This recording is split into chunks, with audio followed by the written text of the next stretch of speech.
Bonjour, bienvenue pour ce nouveau module des systèmes d'information géographique appliqués à la gestion des municipalités. Donc dans ce module, on va voir les outils d'édition dans GVC Desktop. Donc il est possible de créer des shapefiles, de points, de lignes, de polygones ou d'éditer des shapefiles existants avec différents outils d'édition. Donc c'est ce qu'on va voir dans ce module. Donc la première chose, c'est de créer une nouvelle vue et de changer le système de référence. Donc moi, dans mon cas, je vais encore travailler sur des fichiers sur San Francisco, sur des fichiers file San Francisco. Donc si vous voulez travailler encore une fois sur la France, il faudra utiliser le 2154. Mais dans mon cas, je vais donc utiliser le 26910. Entrée,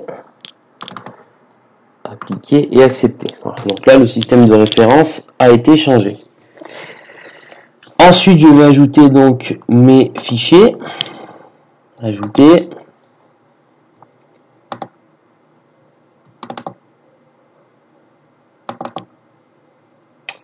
Donc il y aura le fichier San Francisco Streets et le fichier Orthophoto San Francisco. Donc là c'est un raster.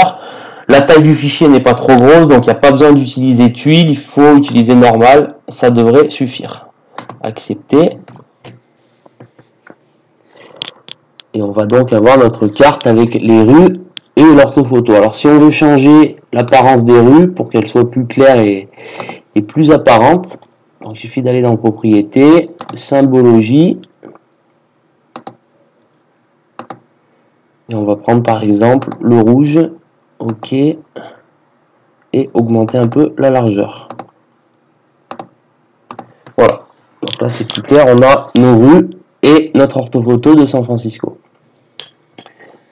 Maintenant, on va digitaliser les points qui vont représenter les ports. Donc il est possible de représenter énormément d'infrastructures différentes. Sur GVC Desktop, vous pouvez digitaliser dans votre municipalité, dans le cas de votre municipalité, vous pouvez digitaliser des stades de foot, vous pouvez digitaliser des ports, vous pouvez digitaliser énormément d'infrastructures différentes.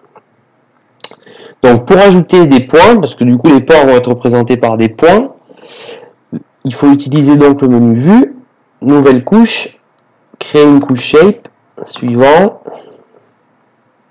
fichier de sortie, bah là on l'appelle comme on le souhaite, moi je vais l'appeler SF port, voilà, suivant.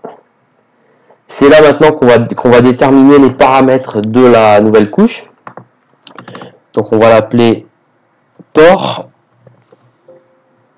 string on ne change pas, longueur 20 ça suffit, type de géométrie, donc c'est ce qu'on veut ajouter, donc si c'est un polygone ce sera polygone, si c'est une ligne, mais dans notre cas donc ça sera point. Voilà, rien à changer ensuite, ajouter une colonne, non, c'est pas ça. Suivant, ajouter une couche à la vue, terminé. Donc on voit que la nouvelle couche a été ajoutée. Si on ouvre la table attributaire, il n'y a encore rien dedans parce qu'on n'a pas encore digitalisé les points, donc c'est normal. Et donc on a ce nouveau shapefile qui a été créé. Maintenant, on va digitaliser les points.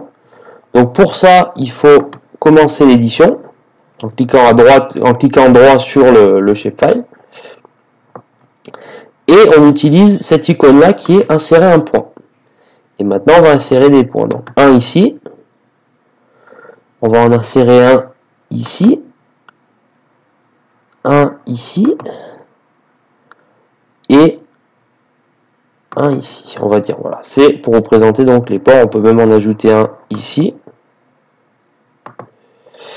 Voilà, donc les points ont été ajoutés, maintenant, c'est vrai qu'on les voit pas super bien pour l'instant, donc, terminer édition, enregistrer, et encore une fois propriété, symbologie, on va prendre encore une couleur assez vive, par exemple le rouge encore une fois. Bon, le rouge c'est déjà les rues, donc on va en prendre une autre, on va prendre le vert par exemple. Ok, on va augmenter un peu la taille, accepter, cliquer, accepter. On voit donc que les points ont été ajoutés, on les voit, on en a un ici, on en a un ici, ici, et 2 à droite. Voilà. Donc on a nos ports qui ont été ajoutés. Donc si on regarde dans la table attributaire, ça y est, on a 5 points différents. Et maintenant, donc une fois qu'on a arrêté l'édition, on peut utiliser des symboles différents. Donc comme on a vu précédemment, on a téléchargé la bibliothèque de symboles OpenStreetMap. Donc il est possible de changer les symboles et d'utiliser des symboles qui vont vraiment parler quand vous regardez la carte. Donc là, dans notre cas, on peut aller dans... Donc double-clic sur le point. Voilà.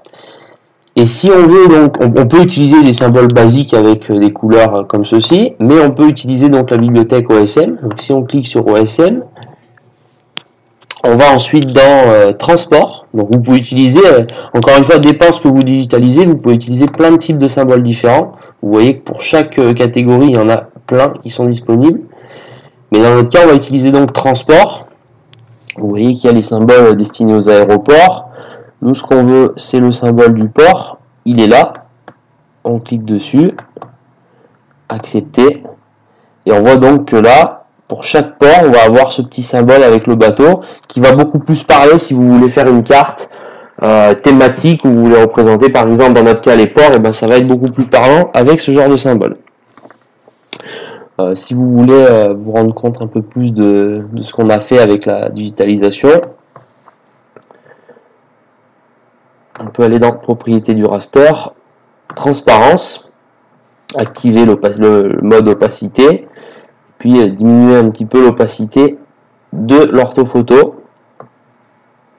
Voilà. Et là vous voyez donc qu'on a les ports qui sont digitalisés en plus des rues.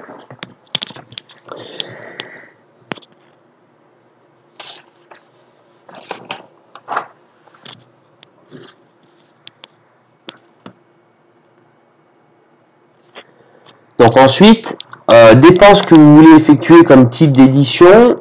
Il est possible de donc ajouter des points comme on l'a fait. Il est possible d'ajouter des lignes. Donc si vous estimez qu'il manque des rues, par exemple, bon là sur cette image c'est pas hyper clair, mais par exemple si on veut ajouter une rue à cet endroit-là, il est possible donc d'ajouter ici là vous avez cette route qui est pas représentée comme une rue sur la carte.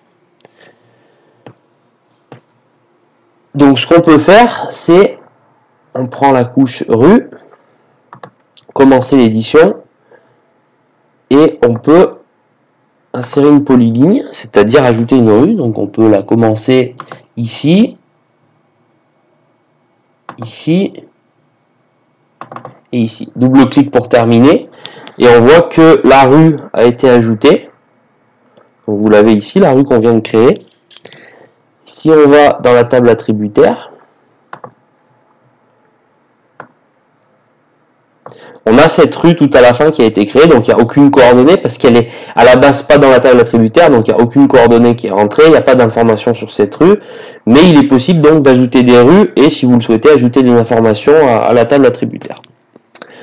Donc merci beaucoup pour votre attention lors de ce module et à très bientôt pour une prochaine vidéo.